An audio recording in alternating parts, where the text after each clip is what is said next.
শুধু দেশি উদ্যোক্তাদের তৈরি করা পণ্য নিয়ে আজ থেকে রাজধানী আগারগাঁওয়ে বঙ্গবন্ধু আন্তর্জাতিক সম্মেলন কেন্দ্রে শুরু হচ্ছে 11তম জাতীয় ক্ষুদ্র মাঝারি শিল্প পণ্য মেলা। এই মুহূর্তে মেলার উদ্বোধনী অনুষ্ঠানে বক্তব্য রাখছেন প্রধানমন্ত্রী শেখ হাসিনা।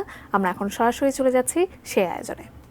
এবং শহরের মানুষের বৈষম্য যাতে কমে যায়, গ্রামের মানুষও যেন নাগরিক সুবিধা পায় এবং কর্মসংস্থানের ব্যাপক সৃষ্টি হয়, সেই পদক্ষেপ তিনি নিয়েছেন এবং আমাদের সংবিধানেও সেই দিক নির্দেশনা রয়েছে। এবং আমাদের শিক্ষা নীতিমালা প্রণয়নের জন্য বিশিষ্ট বৈজ্ঞানিক ডক্টর কুদরতি খোদার নেতৃত্বে একটি শিক্ষা কমিশন গঠন করেন। সেখানেও এই নির্দেশনা ছিল যে সেই শিক্ষাটা হবে কর্মমুখী এবং মানুষের ভাগ্য পরিবর্তনের লক্ষ্যে। দুর্ভাগ্যের বিষয় হলো জাতির পিতা সব কাজ সম্পন্ন করতে পারলেন না। ৭৫-১৫ আগস্ট তাকে নির্মমভাবে হত্যার পর যারা ক্ষমতা এসেছে তারা এই বাংলাদেশের মানুষের বিশেষ করে আর্থসামাজিক উন্নয়নের দিকে কোনো দৃষ্টি তাদের ছিল না। ২১ বছর পরে আওয়ামী লীগ সরকারে আসে, আর আমরা সরকারে আসার পরে আমাদের পদক্ষেপ হয় কর্মসংস্থান সৃষ্টি, শিক্ষার হার বৃদ্ধি করা, কারিগরি শিক্ষাকে আরো বেশি সুযোগ দেওয়া এবং আমাদের শিল্প কলকারখানার ক্ষেত্রে ক্ষুদ্র মাঝারি হস্তশিল্প এগুলির জন্য বেশি গুরুত্ব পায়, যাতে অধিক মানুষ কর্মসংস্থানের সুযোগ পেতে পারে। সেই পদক্ষেপ আমরা নিয়েছিলাম এবং কর্মসংস্থান ব্যাংক নামে একটি ব্যাংকও প্রতিষ্ঠা করে দিই, যেখানে একজন তরুণ, সে শিক্ষিত হোক বা অল্প শিক্ষিত হোক, যে কোনো একজন উদ্যোক্তা বিনা জামানতে ওই ব্যাংকের থেকে ঋণ নিতে পারে। তা ছিল প্রথম ১ লক্ষ টাকা, পরবর্তীতে আমরা বৃদ্ধি করেছিলাম। আমরা সাক্ষরতার হার বাড়াবার জন্য বিভিন্ন পদক্ষেপ নিই। প্রতিটি জেলা যেন নিরক্ষরতা মুক্ত হয়, মোবাইল ফোন উন্মুক্ত করে দিই সকলের হাতে হাতে। ব্যাপকভাবে বেসরকারি খাতকে আমরা আরো উন্মুক্ত করি। আজকে ব্যাংক, বিমা, আমাদের টেলিভিশন, রেডিও, সেই সাথে সাথে আবার এয়ারলাইন্সগুলি, বিমান, হেলিকপ্টার সার্ভিস থেকে শুরু করে বাংলাদেশের বিভিন্ন খাতে আমরা বেসরকারি খাতকে আরো সুযোগ সৃষ্টি করে দিই এবং উদ্যোক্তা হিসেবে আমাদের তরুণ সমাজ যাতে গড়ে ওঠে। আমরা কারিগরি শিক্ষা, ভোকেশনাল ট্রেনিং এর উপর বেশি জোর দিই। শুধু গতানুগতিক শিক্ষা না, এই সাথে সাথে কর্মযোগ্য শিক্ষা যাতে হয়, সেই পদক্ষেপই আমরা নিয়েছিলাম। তবে সেবার এমনকি বিদ্যুৎ উৎপাদন থেকে শুরু করে আমরা সবকিছু কিন্তু বেসরকারি, সরকারি সাথে বেসরকারি খাত আমরা দেই, একটা লক্ষ্য নিয়ে আরো ব্যাপকভাবে যাতে কর্মসংস্থান তৈরি হয়, মানুষের কাজ করার সুযোগ হয়। খালি উৎপাদন করলেই হবে না, উৎপাদনের সাথে সাথে উৎপাদিত পণ্য বাজারজাত করার যে সুযোগ, সেই সুযোগটাও যাতে সৃষ্টি হয়, সেটাও আমরা পদক্ষেপ নিয়েছিলাম। আমাদের সংবিধানে ১৩ অনুচ্ছেদে অর্থনৈতিক যে নীতিমালা ঘোষণা করা আছে, সেখানে সরকারি খাত, সমবায় খাত এবং বেসরকারি খাত, ৩টি খাতকেই কিন্তু সমানভাবে গুরুত্ব দেওয়া আছে। আর সেটা অনুসরণ করি আমরা আমাদের কর্ম পরিকল্পনা নিই এবং পদক্ষেপ নিই। কিছু শুভফল দেশের মানুষ পেতেও শুরু করে। তবে ২০০১-এ আর আমরা সরকারে আসতে পারলাম না, কারণ সেটাও কারণ ছিল আমাদের গ্যাস অন্য দেশে বিক্রি করতে হবে। আমি দেশ বিক্রি করে ক্ষমতায় আসবো, এটা আমার কখনো চিন্তা ছিল না। আমি বঙ্গবন্ধু শেখ মুজিবের মেয়ে, ক্ষমতার লোভে নিজের সম্পদ অন্যের হাতে তুলে দিতে আমি কখনো রাজি ছিলাম না, যে কারণে আমি আসতে পারিনি। তাতে আমার কোনো আফসোস নেই। যাই হোক, এরপরে ৮ বছর পরে আবার সরকারে আসি, যেখানে দেশকে খাদ্যের স্বয়ংসম্পূর্ণ করে রেখে গিয়েছিলাম, যেখানে মানুষের কর্মসংস্থান সৃষ্টি করেছিলাম, চিকিৎসা সেবা মানুষের দোরগোড়ায় পৌঁছে দেওয়ার জন্য কমিউনিটি ক্লিনিক করে দিয়েছিলাম, সেখানেও অনেকের কর্মসংস্থান হতো। ডিজিটাল বাংলাদেশ গড়ে তোলা, সব কম্পিউটার শিক্ষা দেওয়া, সেই ব্যবস্থা আমরা করেছিলাম। সেখান থেকে দেশ অনেক পিছিয়ে গিয়েছিল। যাই হোক, ২০০৯-৮-এর নির্বাচনে আমরা জনগণের ভোটে বিপুলভাবে বিজয় অর্জন করি, কারণ সেই নির্বাচনে আওয়ামী লীগ এককভাবে পেয়েছিল ২৩৩টা সিট বিএনপি জামাত 20 দলীয় জোট পেয়েছিল মাত্র 30টা সিট এবং অন্যান্য জোটগুলি মিলে বাকি সিট।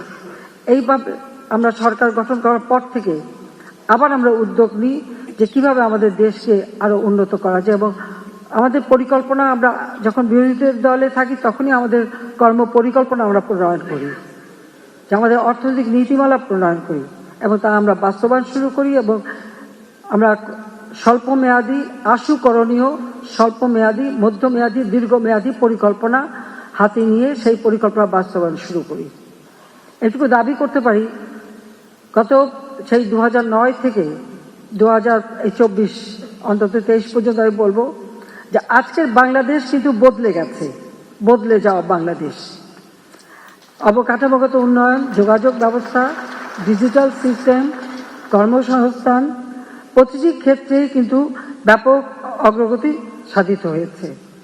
সেই জায়গা থেকে আমাদের সামনের দিকে এগিয়ে যেতে হবে, আর সেটা যেতে হলে আমি সবসময় মনে করি যে আমাদের কৃষি ভিত্তিক অর্থনীতি, আমাদের কৃষি আমাদের প্রয়োজন, কৃষি উৎপাদন বৃদ্ধি করতে হবে।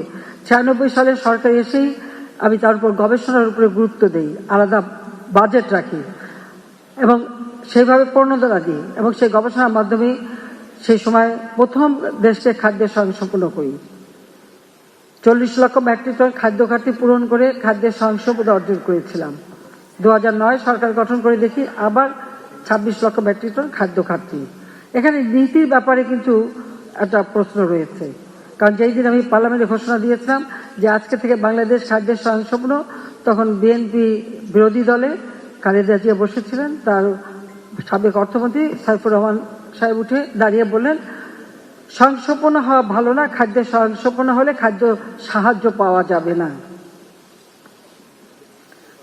আমি একথা শুনে আমি নিজে উঠলাম, উঠে বললাম, কারো কাছে ভিক্ষা করে বাংলাদেশের মানুষ চলবে না।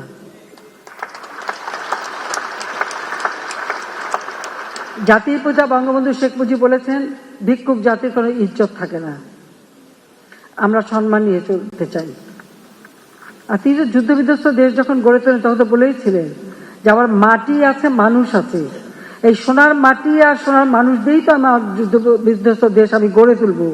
অনেক বিদেশি সংস্থা, অনেক সাংবাদিক এই প্রশ্নটা তাকে করত এবং তিনি সবসময় এই উত্তরই দিতেন। তা আমি বিশ্বাস করি যে মানুষের কর্মক্ষমতা, মানুষের উদ্যম, মানুষকে যদি আমরা কাজে লাগাতে পারি, এই সোনার মানুষগুলিই তো উপযুক্ত হবে এবং আমাদের সোনার বাংলা গড়ে তুলবেন। আজকে আমরা কিন্তু অনেক দূর এগিয়ে গেছি, অন্তত এই 15 বছরে বাংলাদেশ অনেক এগিয়ে গেছে। তবে এই ক্ষেত্রে আমি মনে করি যে আমাদের এবং কৃষি যান্ত্রিকীকরণের কথাটাও কিন্তু জাতির পিতা বঙ্গবন্ধুই শুরু করেছেন এবং সেটাও তিনি বলেছেন। আমরা এখন সেই কৃষি যান্ত্রিকীকরণ করার সাথে সাথে আমরা খাদ্য উৎপাদন, আমাদের কৃষিজাত পণ্য যেগুলি আমাদের উৎপাদন করলে আমাদের অর্থনীতিতে কাজে লাগবে, এবং তারই ভিত্তিতে শিল্পায়ন। এর পাশাপাশি যদি শিল্পায়ন না হয় তাহলে কর্মসংস্থান সৃষ্টি হবে না বা আমরা এগোতে পারবো না। আমরা সেই শিল্পায়নের দিকেই নজর দিয়েছি। আজকে আমাদের ক্ষুদ্র উদ্যোক্তা যারা, আমি যখন কৃষি যান্ত্রিকীকরণের কথা বলছি তখন কিন্তু অনেক ক্ষুদ্র যন্ত্রাংশ প্রয়োজন হবে। এই কৃষিকাজের জন্যই যে সমস্ত যন্ত্র ব্যবহার হবে তারই বিভিন্ন পার্টস, বিভিন্ন কিছু উৎপাদন করতে হয়। তাছাড়া দেশে বিদেশে যে সমস্ত জায়গায় নানা রকম শিল্প কলকারখানা গড়ে ওঠে তার ক্ষুদ্র যন্ত্রাংশ, সেগুলি কিন্তু বাজারি যন্ত্রাংশ, এগুলি কিন্তু প্রয়োজন হয়। আমাদের দেশে কিন্তু আমরা যদি ভালোভাবে ট্রেনিং দিই আমরা সেইগুলি তৈরি করতে পারি এবং পৃথিবীর বহু দেশে আমরা রপ্তানিও করতে পারি। আর আমার নিজের দেশেও আমি মনে করি বাজার সৃষ্টি হবে, যত আমার দেশের মানুষের ক্রয় ক্ষমতা বাড়বে ততই বাড়বে। এই জন্য আমরা শিল্প খাতে এখন 100টা অর্থনৈতিক অঞ্চল করে দিচ্ছি, সেখানে বিনিয়োগ আমরা চাচ্ছি, কিন্তু আমি শুধু বিদেশি বিনিয়োগ চাই না, আমি দেশি বিনিয়োগ চাই। এবং এই 100টা অর্থনৈতিক অঞ্চলের মধ্যে 80টা ইতিমধ্যে জায়গা আমরা নেওয়া আছে। তা আমি মনে করি আমাদের এসএমই ফাউন্ডেশনের জন্য যারা উদ্যোক্তা এককভাবে বা যৌথভাবে এই 100টা শিল্প অঞ্চলের বিভিন্ন অঞ্চলে কিন্তু তারা জায়গা নিতে পারেন এবং সেখানে উদ্যোক্তা হিসেবে শিল্প গড়ে তুলতে পারেন। আমরা উদ্যোক্তা বান্ধব নীতিসমূহ গ্রহণ করেছি, যার ফলে নতুন বিনিয়োগ হচ্ছে এবং পাশাপাশি ক্ষুদ্র মাঝারি শিল্পের বিকাশও দেখা দিচ্ছে। এবং বিশেষ করে আমি খুব আনন্দিত যে আজকে এখানে দেখা যাচ্ছে আমাদের এই এসএমই ফাউন্ডেশনে উদ্যোক্তা 60% নারী। আমি আমার বোনদেরকে আন্তরিক অভিনন্দন জানাই, কারণ সমাজের একটা অংশকে বাইরে রেখে সেই সমাজ কখনো উঠতে পারে না, এগিয়ে যেতে পারে না। তা আমাদের দেশে নারী পুরুষ সকলকেই যদি আমরা উদ্যোক্তা হিসেবে তৈরি করতে পারি, তাহলে সমানভাবে দেশটা দ্রুত উন্নত হবে, এটাই আমরা বিশ্বাস করি। এটা জাতির পিতাও বিশ্বাস করতেন। তিনি বলতেন যে একটা মেয়ের অধিকার তখনই প্রতিষ্ঠিত হবে যখন সেই মেয়ে নিজের পায়ে দাঁড়াতে পারবে, নিজে আর্থিকভাবে স্বাধীনতা পাবে, নিজের অর্থ উপার্জন করতে পারবে, তো সমাজে সংসারে তারই সম্মানটা থাকবে। এই জন্য নারী উদ্যোক্তা আমাদের দরকার। অবশ্য এখানে আরেকটা কথাও বলতে পারি, যেহেতু আমরা নারী উদ্যোক্তাদের জন্য বিশেষ সুবিধা দিচ্ছি, এসএমই ফাউন্ডেশনেও বিশেষ সুবিধা দেওয়া হচ্ছে, তাহলে তো আমি মনে করি যে আমাদের পুরুষরাও ঘরের বোন নামে বা বোনের নামে কারো নামে এই এসএমই ফাউন্ডেশনে যুক্ত হতে পারেন। এই সুযোগটা আপনারাও নিতে পারেন, সবাই নিতে পারেন, সেদিক দিয়েও কিন্তু ভালো সুযোগ আছে। তো এটা একটু পরামর্শ দিয়ে রাখলাম আর কি। কারণ অন্য কোনো জায়গায় তো 4% সুদে ঋণ পাওয়া যাবে না, কিন্তু এসএমই ফাউন্ডেশনে তো পাওয়া যাচ্ছে। তা আপনার যারা পুরুষরা তারাও কিন্তু খুব ভালোভাবে এই সুযোগটা কাজে লাগাতে পারেন, বিশেষ করে আমাদের যুব সমাজকে বলবো।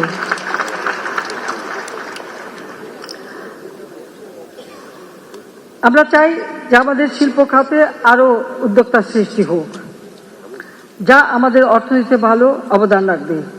আজকে 2007-08 অর্থ বছরে জিডিপিতে শিল্প খাতের অবদান ছিল মাত্র 17.77%। আজকে 2022-23 অর্থ বছরে তা বেড়ে 37.56% উন্নীত হয়েছে। শুধু জিডিপিতে অবদান বৃদ্ধি না, অর্থনীতির প্রায় প্রতিটি সূচকে বাংলাদেশ আজকে এগিয়ে যাচ্ছে। আমাদের মাথাপিছু আয় $2,793 উন্নীত হয়েছে, যা 2005-06 অর্থাৎ বিএনপি সরকারের আমলে ছিল মাত্র $543। আর সেখানে আজকে আমরা $2,793 উন্নীত হয়েছে। হয়তো আমরা আরো উন্নতি করতে পারতাম যদি না এই ইউক্রেন রাশিয়া যুদ্ধ, স্যাংশন, কাউন্টার স্যাংশন না হতো। আজকে এর কারণেই অনেকটা, তার উপর কোভিড-19 অতিমারি, সমস্ত কাজ বন্ধ, রপ্তানি বন্ধ, আমদানি বন্ধ, এই যে স্থবিরতা সারা বিশ্ব অর্থনীতিকে আজকে মূল্যস্ফীতি এবং নানা রকম সমস্যার সৃষ্টি করেছে। বাংলাদেশও কেবল আমরা এগিয়ে যাচ্ছিলাম, সেখানে আমাদের এমনকি মাথাপিছু আয় আমরা কিন্তু আরো বৃদ্ধিও করেছিলাম, কিন্তু এই ধাক্কাটা আজকে আমাদের উপরে এসে পড়েছে। এই সাথে আবার যুক্ত হয়েছে, আপনারা দেখেছেন যে প্যালেস্টাইন গাজায় কিভাবে ইহুদিরা গণহত্যা চালাচ্ছে, তার এরপর পণ্য পরিবহন, সঞ্চালন, বিদেশের প্রত্যেকটা জিনিসের দাম, যেগুলো আমাদের আমদানি করতে হয়, সবকিছুর দাম বেড়েছে, যার একটা প্রভাব আমাদের দেশে পড়ছে, যেটা মূল্যস্ফীতিতে বিরাট ভাবে বাধা সৃষ্টি করছে। মূল্যস্ফীতি বৃদ্ধি পেয়েছে, যদি এটাকে আমরা আরো নিয়ন্ত্রণ করবার আপ্রাণ চেষ্টা করছি। সেটা একমাত্র করতে পারবো যত আমরা নিজস্ব উৎপাদন বাড়াতে পারবো। আমরা চাই আমাদের দেশটা আরো এগিয়ে যাক। আমরা আমাদের শিল্প খাতকে পরিবেশ বান্ধব করতে চাই, কারণ শিল্প খাত একান্তভাবে পরিবেশ বান্ধব হওয়া উচিত। যারা যেখানেই কোনো শিল্প গড়ে তুলবেন, অবশ্যই লক্ষ্য রাখবেন যে আপনার এই শিল্পের বর্জ্য যেন নদীতে না পড়ে, পানিতে না হয়, আমাদের পানিতে যেন কোনো রকম পলিউশন না হয়, মাটিতে পলিউশন না হয়, সেদিকে বিশেষভাবে দৃষ্টি দেওয়ার জন্য আমি অনুরোধ জানাচ্ছি। কারণ আমাদের দেশের আসলে জনসংখ্যার দিক থেকে ভৌগোলিক সীমারেখায় অত্যন্ত ছোট, জনসংখ্যার দিক থেকে বিশেষ বড়। সেই ক্ষেত্রে আমাদের নিজেদের দেশের পরিবেশ, নিজেদের দেশের সবকিছু অত্যন্ত পরিকল্পিতভাবে হওয়া উচিত, স্বাস্থ্যসম্মত হওয়া উচিত, সাথে সাথে জলবায়ুর অভিঘাত থেকে যেন আমরা ক্ষতিগ্রস্ত না হই, সেদিকে সকলকে দৃষ্টি দিতে হবে।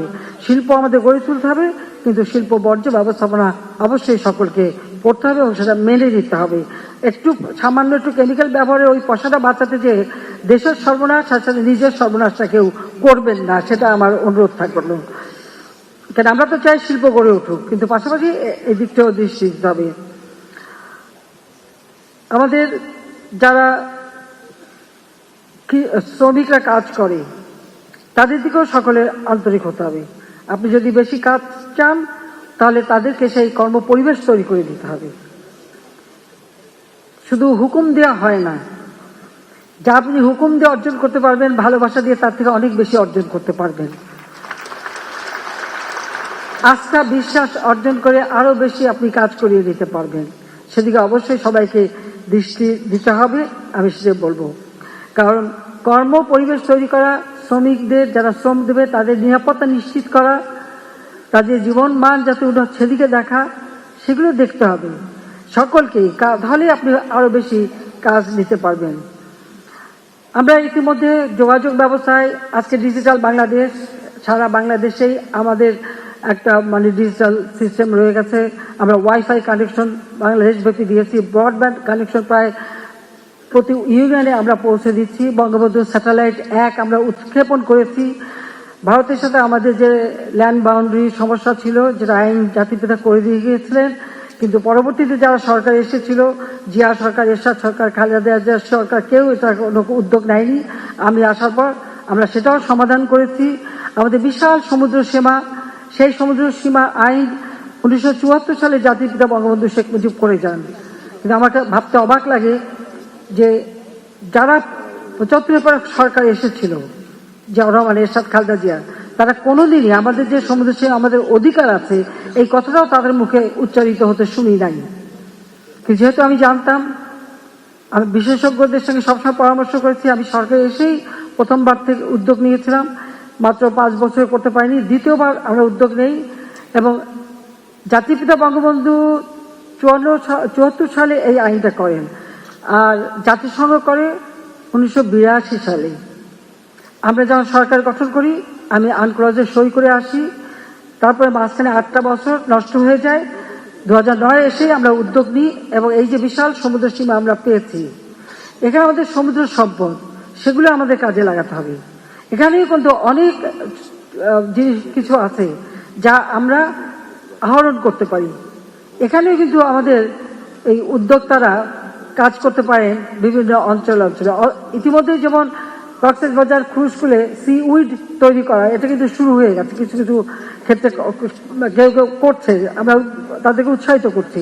কাজে এরকম আমাদের বহু ক্ষেত্র আছে যেখানে আমাদের কাজ করবার সুযোগ আছে। আর আমাদের বাংলাদেশের যে ভৌগোলিক অবস্থান, আমাদের এক এক অঞ্চলে এক এক ধরনের পণ্য উৎপাদন হয়। এই যে অঞ্চলে যেটা বেশি উৎপাদন হবে সেটা যদি আমরা সেভাবে প্রক্রিয়াজাত করতে পারি, আমাদের নিজের দেশের চাহিদা বাড়ছে, মানুষের ক্রয় ক্ষমতা বেড়েছে গ্রাম পর্যায় পর্যন্ত। সেখানে যেমন আমাদের নিজস্ব বাজার সৃষ্টি হচ্ছে, আবার বিদেশে রপ্তানি করার সুযোগ আছে। কাজে সেই দিকে দৃষ্টি রেখেই উদ্যোগটা নেওয়া উচিত। আমরা ইতিমধ্যেই যেগুলি আধুনিক যাতায়াত ব্যবস্থা, একদিকে ডিজিটাল বাংলাদেশ সেটা করে দিয়েছি, সেই সাথে গভীর সমুদ্র বন্দর, আরো নতুন সমুদ্র বন্দর আমরা নির্মাণ করছি। গভীর সমুদ্র বন্দর সেটা কক্সবাজারে, মহেশখালী, মাতারবাড়ি, সেখানেও নির্মিত হচ্ছে। নতুন আর একটা সমুদ্র বন্দর পায়রা বন্দর আমরা করে দিচ্ছি। তাছাড়া বঙ্গবন্ধু টানেল, কর্ণফুলী নদীর তলদেশ থেকে এখন গাড়িও যেতে পারে। কাজে সেটাও চট্টগ্রামবাসী খুবই খুশি। তারা গানও বানিয়েছে, দৈর্যের তলে চলের গাড়ি। কাজে সেটাও করে দিয়েছি। পদ্মা বহুমুখী সেতু, এটা নিয়ে যথেষ্ট আমাদের উপর নানা ধরনের চাপ ছিল। আপনারা জানেন, কোনো এক ব্যক্তি সামান্য একটা এমডির পদের লোভে পদ্মা সেতু টাকা বন্ধ করে, তখন সিদ্ধান্ত আমাদের উপরে দোষারোপ করে দুর্নীতির। আমি চ্যালেঞ্জ দিয়েছিলাম এবং বলেছিলাম যে কারো টাকা না, নিজের টাকায় পদ্মা সেতু করব। আজকে আমরা নিজের অর্থে পদ্মা সেতু করতে পেরেছি। এই জন্য আমি দেশবাসীর প্রতি কৃতজ্ঞতা জানাচ্ছি। আজকে পদ্মা সেতু নির্মাণের ফলে কর্মক্ষেত্র প্রসারিত হয়েছে, আপনাদের পুরো দক্ষিণ অঞ্চল সংযুক্ত হয়েছে। আজকে দক্ষিণ অঞ্চল সবসময় অবহেলিতই ছিল, প্রায় 21টা জেলা আজকে সংযুক্ত। 96 সালে সরকারে যখন আসি তখন আমরা যমুনা নদীর উপর বঙ্গবন্ধু সেতু করে দিয়েছিলাম। সেখানে রেল লাইন, বিদ্যুৎ, গ্যাস লাইন সহ, আবার সেখানে অবশ্য এখন আলাদা রেল লাইনও হচ্ছে। আর পদ্মা সেতুতে রেল এবং প্রতিটি ইউটিলিটি অর্থাৎ ওয়াইফাই কানেকশন, সেখানে বিদ্যুতের লাইন, সেখানে গ্যাসের লাইন সবকিছু আমরা করে দিয়েছি। কাজে সেই ক্ষেত্রে আমি বলবো যে আজকে বিশাল কর্মক্ষেত্র উন্মুক্ত হয়ে গেছে। কাজে আমাদের ওই পদ্মার ওপারে দেশ যে জেলাগুলি বা ইউনিয়নগুলি, সেখানকার মানুষেরও আর্থসামাজিক উন্নতি হচ্ছে, সেখানেও বিনিয়োগের বিরাট সুযোগ এসে গেছে। আর এইসব এলাকা আমার মনে হয় এসএমই আরো বেশি কাজ করতে পারে এবং এরা অনেক উদ্যোক্তা সৃষ্টি করতে পারে, যে সুযোগটা আগে তারা পেত না। টেলিফোনগুলি অ্যানালগ থেকে আমরাই ডিজিটাল করেছিলাম, আজকে মোবাইল ফোন সকলের হাতে হাতে। আওয়ামী লীগ সরকারই এটা দিয়ে গেছে সকলের হাতে। আমরা চাই আমরা শিল্প খাতে আধুনিক প্রযুক্তি ব্যবহার করব, পিছে না, সামনের দিকে এগিয়ে যেতে চাই এবং কর্মসংস্থানের সুযোগ আবার যাতে নষ্ট না হয়। কারণ এই যে চতুর্থ শিল্প বিপ্লব, এটা যদিও বলা হচ্ছে যে ডিজিটাল পদ্ধতিতেই সব হবে, কিন্তু সেখানে কিন্তু উদ্যোক্তা লাগবে, কাজের লোক লাগবে। কিন্তু পাশাপাশি আমরা যখন পদক্ষেপ নিব, আমাদের এটা মাথায় রাখতে হবে, বিশেষ করে এসি ফাউন্ডেশনকে এটা খেয়াল রাখতে হবে, শিল্প মন্ত্রণালয়কে এটা খেয়াল রাখতে হবে যে শ্রম ঘন শিল্প যেন আমাদের দেশে গড়ে ওঠে। কারণ আমার দেশের মানুষকে কাজ দিতে হবে, এই জন্য আমার শ্রম ঘন শিল্প গড়ে তোলার দিকে বেশি মনোযোগী হতে হবে। ইতিমধ্যে এসআই ফাউন্ডেশনে যেটা মানে 25% ছিল, এখন 32% উন্নীত করা নির্ধারণ করা হয়েছে। তাছাড়া স্বল্প মধ্য ও দীর্ঘমেয়াদী কর্মপরিকল্পনা প্রণয়ন করা হয়েছে। আমি আমাদের শিল্প মন্ত্রণালয়কে আন্তরিক ধন্যবাদ জানাই। আমরা 2024 সালে বাজেট দিয়েছি। আমরা যে প্রেক্ষিত পরিকল্পনা 2021 থেকে 41 সেটা আমরা প্রণয়ন করেছি। 2009 সরকার গঠন করে আমরা 2010 থেকে 21 প্রেক্ষিত পরিকল্পনা প্রণয়ন করে সেটা আমরা বাস্তবায়ন করেছি এবং এই 21 সাল যখন আমরা জাতির পিতার জন্মশতবার্ষিকী এবং স্বাধীনতা সুবর্ণ জয়ন্তী পালন করছি, তখনই বাংলাদেশ স্বল্পোন্নত দেশের মর্যাদা পেয়েছে। এই যে বাংলাদেশে 1% এক ধাপ আমরা উপরে উঠলাম। তবে এই এত ঘাত প্রতিঘাত, এত কিছুর মাঝেও আমরা কিন্তু সেটা ধরে রাখতে পেরেছি। 2024 সালে জাতিসংঘ কর্তৃক আবার এটা মানে পুনরায় পরীক্ষা করা হয়েছে। আমরা এখনো এই জায়গায় আছি। 2026 সাল থেকে উন্নয়নশীল দেশ হিসেবে আমাদের যাত্রা শুরু। সেখানেই আমাদের পরিকল্পনা আরো নিতে হবে। আর প্রেক্ষিত পরিকল্পনা আমরা যেটা করেছি 21 থেকে 41, আমি ধন্যবাদ জানাই আমাদের শিল্প মন্ত্রণালয়কে। তারা অন্তত এই আমাদের মানে 2024 থেকে 2028 পর্যন্ত শিল্পের যে কর্ম পরিকল্পনাটা করেছেন, এখনই আমি যেটা মানে উদ্বোধন করলাম, এই কর্ম পরিকল্পনা প্রণয়ন করার জন্য আমি শিল্প মন্ত্রণালয়কে আন্তরিক ধন্যবাদ জানাচ্ছি। এভাবে যদি আমাদের প্রত্যেক মন্ত্রণালয় করে, তাহলে আমার মনে হয় আমাদের উন্নয়নের কাজটা আরো ত্বরান্বিত আমরা করতে পারবো, সেটা আমি বিশ্বাস করি। আমি আর বেশি কিছু না বলে এটুকু বলবো যে বাংলাদেশ আজকে এগিয়ে যাচ্ছে। আর সেই ক্ষেত্রে আমাদের নতুন নতুন উদ্যোক্তা সৃষ্টি করতে হবে। সেখানে আমার যুব সমাজ, তরুণ সমাজকে আমি এটাই বলবো, কোনো মতে একটা পাস করি চাকরির পিছনে ছুটে না বেরিয়ে নিজে উদ্যোক্তা হয়ে নিজেই চাকরি দেবার যোগ্যতা অর্জন করতে হবে। এই ক্ষেত্রে আমরা যেমন স্টার্টআপ প্রোগ্রাম, এই স্টার্টআপ প্রোগ্রাম এখানেও কিন্তু আমরা বিশেষ সুবিধা দিচ্ছি, আলাদা বাজেট থাকছে। এখন বিভিন্ন ক্ষেত্র থেকে আমরা যে সুবিধাগুলি দিচ্ছি ছেলে মেয়েদেরকে, সেটা তাদেরকে গ্রহণ করতে হবে। আর বিশেষ করে আমাদের নারীদের আরো উদ্যোক্তা হতে হবে। কর্মক্ষেত্রে নারীদের যে অবদান সবকিছু আবার হিসাবে নেওয়া হয় না। গৃহস্থলী যারা করে তার পাশাপাশি তারা কিছু উৎপাদনমুখী কাজও করে, সেটাও হিসাবে নিতে হবে। আর নারী উদ্যোক্তাদের আরো সুযোগ সৃষ্টি করে দিতে হবে, যাতে আরো বেশি করে সকলে যৌথভাবে কাজ করতে পারে, সেই ব্যবস্থা আমাদের করতে হবে। আমরা এই বছরটাকে হস্তশিল্পের বছর হিসেবে, বর্ষপণ্য হিসেবে হস্তশিল্পকে আমরা ঘোষণা দিয়েছি। কারণ এই হস্তশিল্পগুলি আসলে এটা সকল মানুষেরই কাজে লাগে। এমনকি আপনার ঘর বাড়ি সাজানো থেকে শুরু করে, দোকানপাট সাজানো শুরু করে, অফিস আদালত সাজানো শুরু করে, নিজেদেরও ছেলে মেয়ে সকলেই প্রত্যেক কাজে লাগতে পারে। এবং এটা সবচেয়ে বড় কথা যে মানুষের ভিতরে যে মেধা আছে সেটা কিন্তু বিকশিত হয়। কাজে সেই জন্য আমরা এটাকে বেশি সুযোগ দিচ্ছি। এবং আপনারা জানবেন এখন বিদেশে কিন্তু কোনো পণ্য রপ্তানি করতে গেলে যদি কিছু হস্তশিল্প হয় সেটা কিন্তু আলাদা কদর আছে, সেটা আমাদের মাথায় রাখতে হবে। কাজে আমাদের শুধু রপ্তানি বহুমুখীকরণ করতে হবে, পাশাপাশি আমার দেশের ভিতরে অভ্যন্তরীণ বাজার যাতে সৃষ্টি হয় তার জন্য দারিদ্র্য বিমোচন করে মানুষের ক্রয় ক্ষমতা বাড়ানো, সেদিকে বিশেষ দৃষ্টি রেখে আমাদের অর্থনীতিকে নীতিমালা আমরা বাস্তবায়ন করে যাচ্ছি। আমি চাই যে এভাবেই আমরা যেন এগিয়ে যেতে পারি। আমি আবারও এই মেলা যেটা আয়োজন করা হয়েছে এটা বিভিন্ন প্রান্তে ছড়িয়ে ছিটে থাকা ক্ষুদ্র মাঝারি এবং হস্তশিল্প সবকিছু প্রদর্শনী হবে, যা আমি মনে করি এই মেলার মাধ্যমে দেশের মানুষরা জানতে পারবে, আরো বেশি মানুষ উৎসাহিত হবে, আরো উদ্যোক্তা তৈরি হবে এবং আমাদের এই মেলার মাধ্যমেই আমাদের এসএমই ফাউন্ডেশন আরো কার্যকর ভূমিকা রাখতে পারবে। আমাদের দেশের সীমানা ছাড়িয়েও বিদেশেও রপ্তানি করার যোগ্যতা অর্জন করতে পারবে বলে আমি বিশ্বাস করি, যা আমার দেশে আরো কর্মসংস্থান সৃষ্টি করবে। এসএমই খাতের উন্নয়নে আমাদের ঐতিহ্যবাহী পণ্যের পাশাপাশি উন্নত বিশ্ব ভোক্তাদের চাহিদা শতভাগ রপ্তানিমুখী পণ্য উৎপাদনে আরো মনোনিবেশ করতে হবে। ইতিমধ্যে আমরা আমাদের সারা বাংলাদেশে আমাদের যারা আমাদের কূটনৈতিক মিশন যেগুলি আছে, অ্যাম্বাসি আছে, তাদেরকে আমি নির্দেশ দিয়েছি এখনকার কূটনীতি এটা শুধু পলিটিক্যাল ডিপ্লোম্যাসি না, এটা ইকোনমিক ডিপ্লোম্যাসি হবে।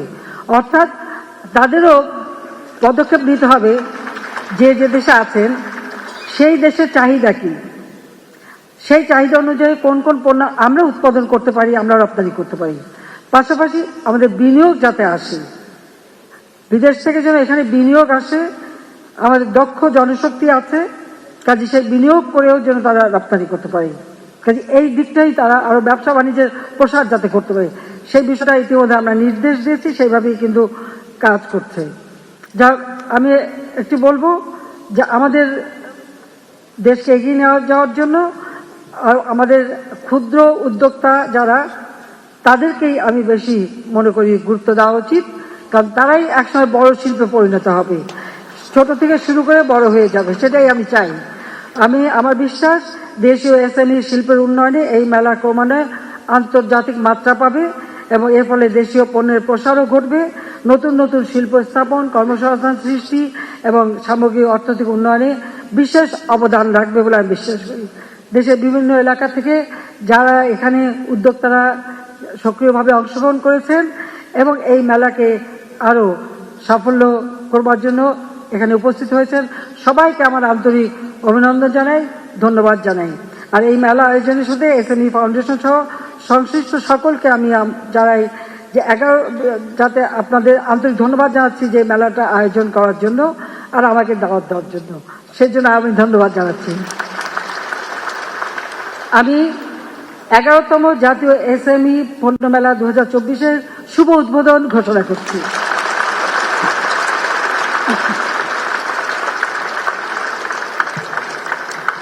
সবাইকে ধন্যবাদ। জয় বাংলা, জয় বঙ্গবন্ধু, বাংলাদেশ চিরজীবী হোক।